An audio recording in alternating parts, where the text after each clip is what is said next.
You're listening to Skeptoid. I'm Brian Dunning from Skeptoid.com. Radon Therapy. In what seems like a throwback to the days when quack medical products included radium, causing people's jaws to fall off from cancer, some people are once again turning to a carcinogenic radioactive element for their health. This time it's not radium, but radon, an alpha particle emitter, and second only to smoking as a cause of deaths from lung cancer. The benefit, they say, is pain relief, or treatment of high blood pressure, or, in the ultimate irony, treating cancer. It is not an approved therapy in the United States, though it is in some other countries, so the playing field is wide open for anyone who wants to sell it, and anyone who wants to try using it. Radon therapy is given in two ways. First, most common in the United States, is for it to be inhaled, usually in abandoned mine tunnels, as radon is constantly being produced by the decay of heavier radioactive elements in the rock. Second, most common in Europe and Japan, is for it to be given as a bath in warm water infused with radon gas. It is absorbed through the skin and into the bloodstream, and can be found in the air the patient exhales quite quickly. So both methods get radon into the lungs quite effectively, which is why radon's primary effect on the body is to cause lung cancer. However, the belief is that the alpha particles bombarding the lung tissue will also produce some kind of beneficial effect. The effect that the believers are hoping for is called radiation hormesis, which is a complex topic and was discussed in detail in Skeptoid episode number 539. So listen to that one if you'd like to know more about it. But the short version is that some people believe extremely small amounts of radiation are medically helpful rather than harmful. They often compare it to the way a vaccine works. You can challenge your body to respond to an attack, and it will strengthen the body's defenses. But vaccines work because they stimulate the production of immune cells designed to fight a specific disease. Radiation is not a disease that your immune system fights. Radiation is a bombardment of tiny particles that destroy your DNA. There is no immune cell that defends against that, and a body cannot be strengthened against it. Radiation hormesis has been studied extensively due to high consumer interest in its potential. The data is inconclusive, with results all over the place. The reason is because the results are all basically below the noise level. Researchers have to look for health effects from radiation levels that are at or near the background noise level, so with data that's essentially random noise, no trends can be drawn. So if there is a positive effect, it's so small that it's statistically undetectable. However, unlike radiation hormesis, which uses low doses of radiation, radon spas expose the patients to high levels. Skeptoid number 698 was all about radon gas that may be present in your home, and whether you need to worry about it. The short answer is that you do, at least enough to get tested. The Environmental Protection Agency established 4 picocuries per liter as the action level, meaning that if you have more than that in the air of your home, you need to take steps to mitigate it, as that means you have a real chance of getting lung cancer. But in the radon spas located in mines in the United States, levels are up to 1,600 picocuries per liter, 400 times the EPA action level. Let's do a direct comparison. A typical recommended course in a radon spa is 32 hours. Since being in there gives you up to 400 times the exposure level of a house at the EPA action level, a trip to the radon spa is like spending 12,800 hours in such a house. Since the average American spends about 60% of their time in their house, that many hours is like living there for 2.5 years. But that's only one treatment. Most radon spa customers are repeat visitors. How often they come is all over the map. Each time they take such a treatment, it's the equivalent of 2.5 years in a house the EPA says is too dangerous to live in.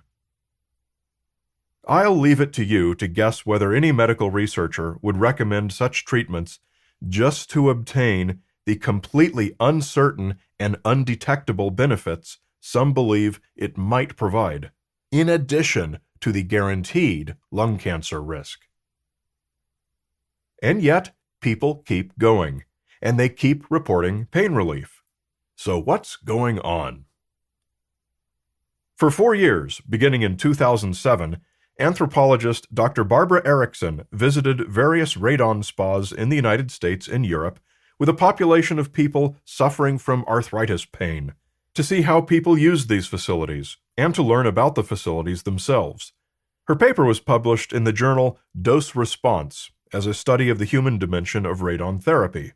Dose Response is a journal noted for its friendliness toward radiation hormesis, so most of the published research on radon therapy is found there.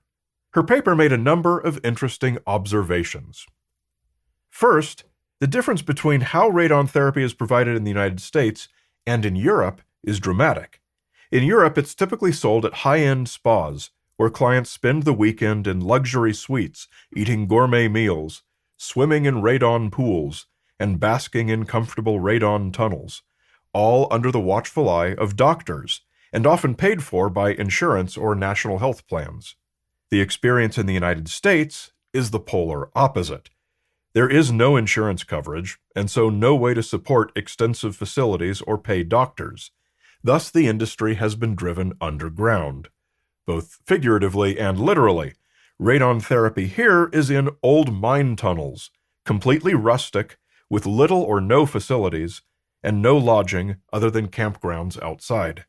There are no doctors, and nothing in writing calling it a treatment or cure for anything, as any such claims would be illegal. Number 2, chronic pain tends to be the reason most clients seek out radon therapy. Number 3, the industry tends to prey on the elderly, according to Erickson's observation of clients. Elderly people are more likely to have chronic pain conditions, such as those they believe radon therapy will treat, and they're often on fixed incomes, and their medical budgets are often already maxed out. Interestingly, and fortunately, the elderly are also least likely to have to worry about long-term lung cancer caused by their radon exposure. So in a sense, radon therapy can be viewed as relatively harmless, the older a client is. And her fourth observation, the big pharma conspiracy theory is prominent among radon therapy clients in the United States. They believe that its lack of profit potential is the reason why it's not approved as a medical treatment and covered by insurance. But as we discussed in the full Skeptoid episode, number 589, on the big pharma conspiracy, this is completely nonsensical, as demonstrated by the European radon spas, which charge high fees and offer a luxury environment for a treatment that costs almost nothing to provide. The treatment can be sold in an extraordinarily profitable manner by anyone who wants to. Logically, if it could obtain FDA approval, American providers would snap up radon therapy, jack up the price, and license it to protect against competition from medical outsiders like the mine owners who offer it now. In a separate article, I think Dr. Erickson's abstract included a great, succinct explanation for why these clients keep going. American health mine clients adjust or replace toxic models of radon with new kinds of explanatory models that allow radon to be redefined as a healing substance. The manner of this adjustment varies according to people's individual needs, their own pre-existing cultural models and experiences, and their individual personalities. The source of authoritative knowledge accepted by each person is a strong influence. Through these altered explanatory models, mine clients are able to view their use of radon therapy as a rational course of action. Put all of that together, and it means there are plenty of reasons for fallible humans to try radon therapy, and even to keep going back for more, regardless of whether it actually works or not. But that's really the operative question here, so let's have a look at what little research exists to see what it says.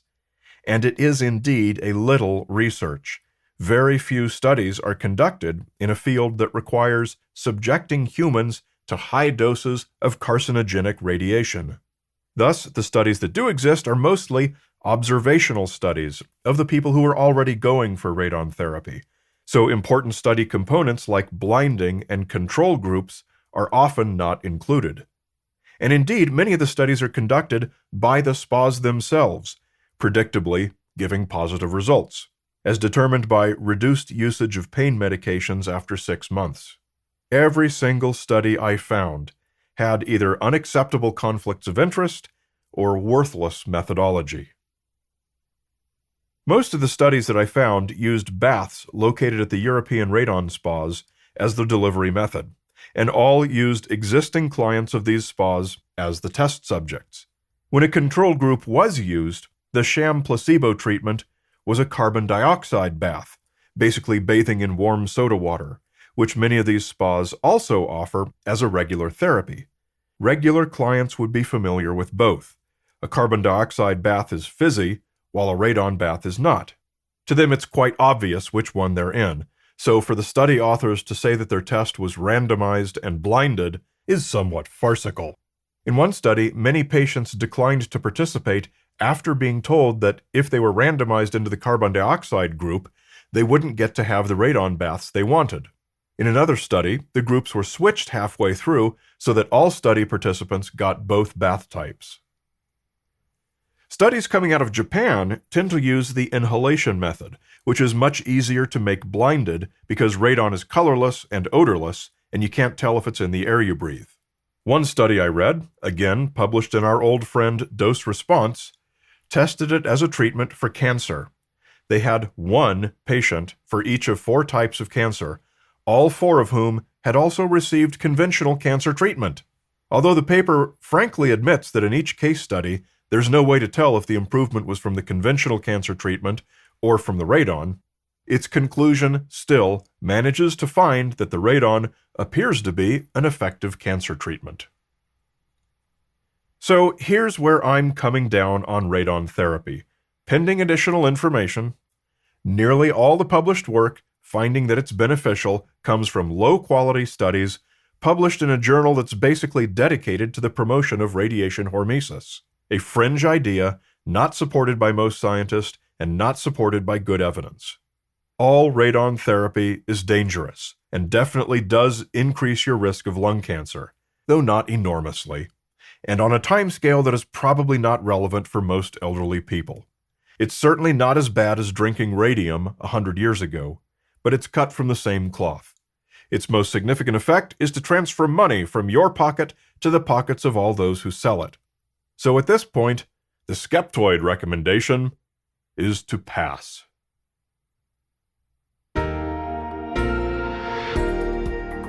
But don't pass on becoming a Skeptoid Premium member like Jonathan Cush, Torin Quinlivan, Dr. Jeff, and Pontus Berkman of the European Skeptics podcast. Remember, we always do our best to publish any corrections, so if you find an error in any Skeptoid episode, come to skeptoid.com/corrections to report it, and I'll include it in an upcoming corrections episode. Did you know you can have Skeptoid come to you? I love doing live shows either at meetup clubs, university groups, and conferences. I can show one of our movies like science fiction, do a live podcast, or just give one of my popular presentations. For more information, come to skeptoid.com and click on Live Shows, where you can see our calendar. Maybe I'm already coming to a town near you. You're listening to Skeptoid, a listener-supported program. I'm Brian Dunning from Skeptoid.com.